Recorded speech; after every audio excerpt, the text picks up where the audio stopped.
Bismillahirrahmanirrahim. Assalamualaikum warahmatullahi taala wabarakatuh. My name is Muhammad Amin bin Shukri and my metric number is 197168. So today I will present to you the topic regarding to the zakat and conventional tax, which is fairer. So I will start with the definition of zakat. Zakat in language is clean, pure, healthy, blessing and developed, while in Islamic religious law is spending certain asset to asnaf that are rightful to have it after fulfill the conditions of Islamic religious law. Zakat is a religious obligation ordering all the Muslims who meet the necessary criteria to donate a certain portion of wealth each year to charitable causes. The objective of zakat is to help purify one's soul and encourage a Muslim to have gratitude to Allah's bounties, while it is also foster humanitarian values that have the wealth of the assist to be distributed best to the less fortunate like the poor. So zakat is assessed based on income and property values. So the normal minimum amount for people eligible to paying the zakat is only 2.5% of Muslim annual income. So we move to the definition of conventional tax. Conventional tax, or known as sales tax, is a consumption tax imposed by the government on the sales of goods or services. Conventional or retail sales tax shall be imposed only on the end user of the product or services, as the majority of goods in the modern economy pass through a number of stages of production, often managed by different entities. A significant amount of documentation is needed to prove that who is ultimately liable for sales tax.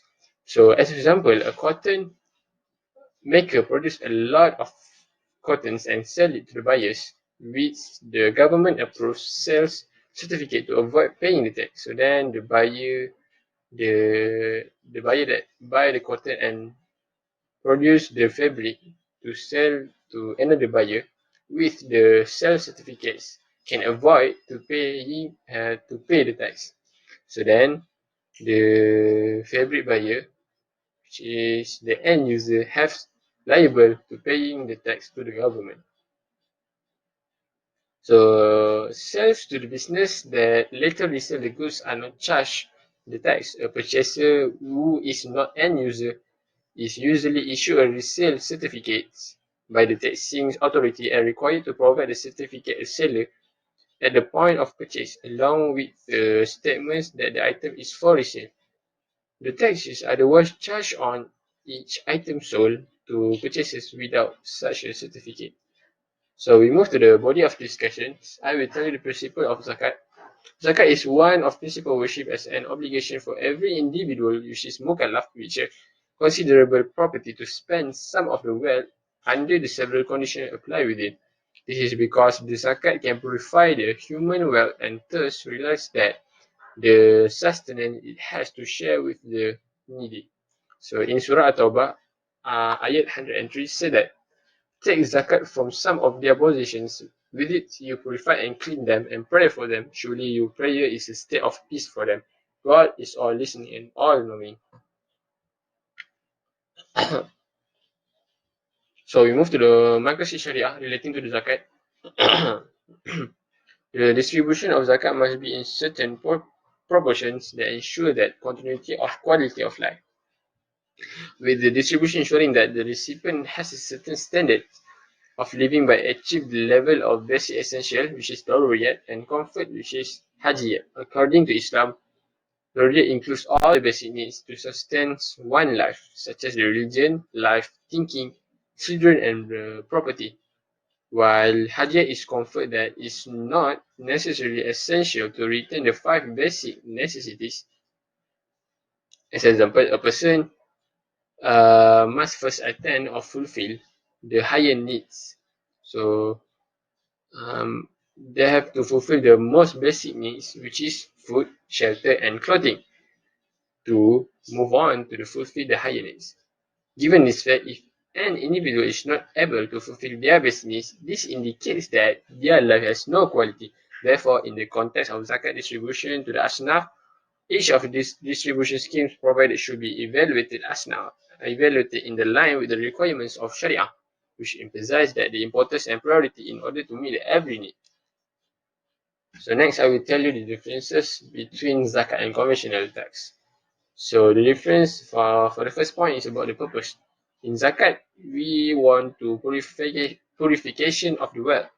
So the purpose of paying zakat is to create a balance in the society and never let the poor and the needy to suffer or die. But the purpose of the conventional tax is a source of funds for the governments. This is because these financial contributions are used by the government for the implementation of various socio-economic development projects such as the constructions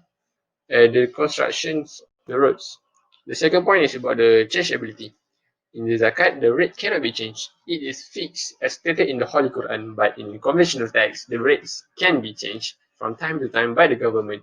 It is because the government wants to increase the economic growth and also the economic welfare. The third point is about the variability.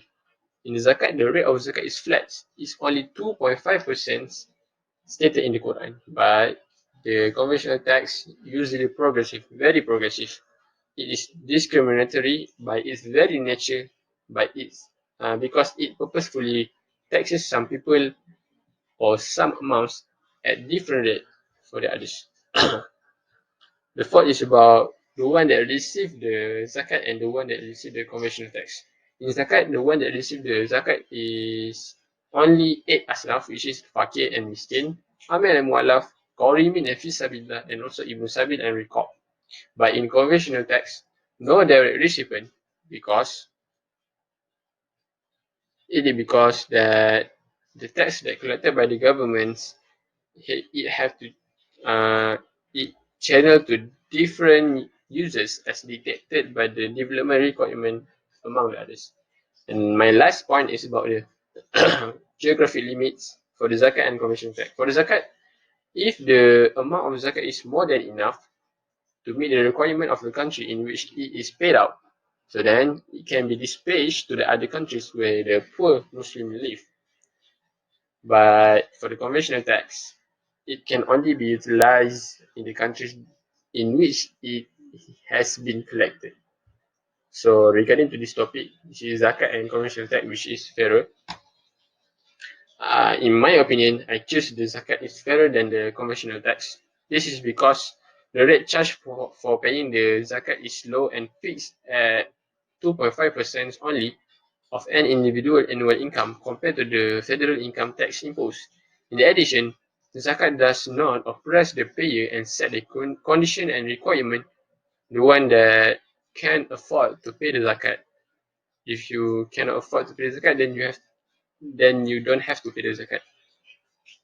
It is clear that the zakat can help to distribute the money fairly, and this helps the poor to increase their purchasing power in the market. Last but not least, I can see that the zakat money paid is distributed to the right channel of the 8 eligible groups, which is asnaf, to receive this charity. So that's my opinion regarding to this topic, and I choose the zakat rather than conventional tax. So thank you for watching, and you can comment your opinion in below later then. So that's all from me. Thank you. Assalamualaikum warahmatullahi wabarakatuh.